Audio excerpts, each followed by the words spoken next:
Баршаңызға сәлем достар, каналыма қош келдіңіздер.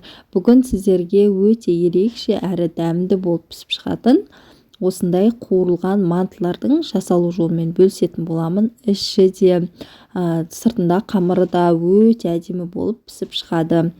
Алдымен қамырын илеп дайындап аламыз. Ол үшін 200 грамм судың үстінен 1 шай қасық тұз, 1 шай қасық ашытқы қосып, жақсылап араластырып, оның үстінен еліктен өтіп, дайын тұрған ұнымызды қосып, қолымызбен жақсылап қамыр илеп шығатын боламыз.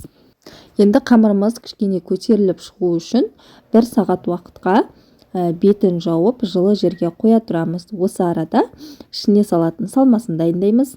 Тартылған еттің үстінен 2 пиязды ұсақтап турап қостым, және 1 картопты да турап қостым. Үстінен тұз, қара бұрыш және зираны қосып, қолымызбен жақсылап араластырып аламыз.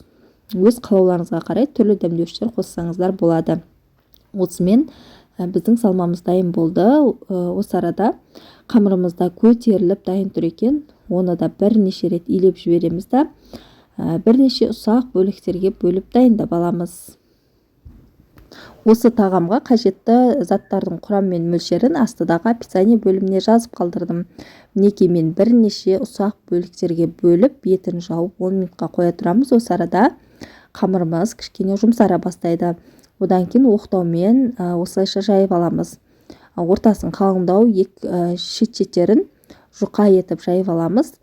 Мінекей осылай жайып болғаннан кейін ортасына салмасын салып, видеода көріп тұрғандарыңыздай барлығын бірінің үстінен бірін осылай бүгіп шығамыз да, ортасын ашық қалдырмаймыз, себебі қазір қуыру барысында ішіндегі начинкасы шығып кетуі мүмкін. Осылай жасап болғаннан кейін ортасында дәл осылай жауып шығамыз. Сонымен бізде осындай форма дайын болып шықты. Барлығын дерлік осылай түйіп шығамыз. Достар, мен каналымдағы видео бөліміне өтетін болсаңыздар, бірнеше видео рецепттер таба аласыздар. Сіздерге қажетті, өте пайдалы рецепттер бар.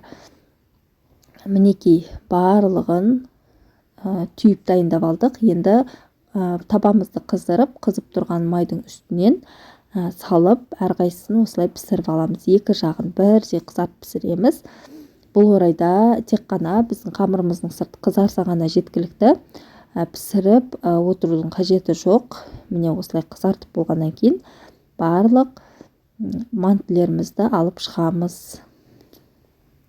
Мінекей осылай дайын болып шығады. Екі жағы бірдей қып-қызыл болып, енді мантаваркамызге салып, тағы да буға 45 минут пісіріп аламыз.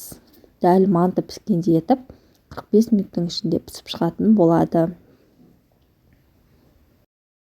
Мінекей біздің мантымыз өте әдемі әрі жұмсақ болып пісіп шықты.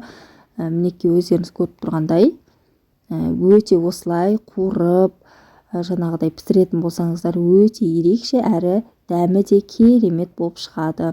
Сіздер де достар бір рет болсын жасап көріңіздер. Егер сіздерге видео рецепт ұнаған болса, подписаться батырмасын басып, каналыма тіркеліп алуды ұмытпаңыз. Алдағы уақытта сіздермен көптеген пайдалы рецепттермен бөлісетін боламын.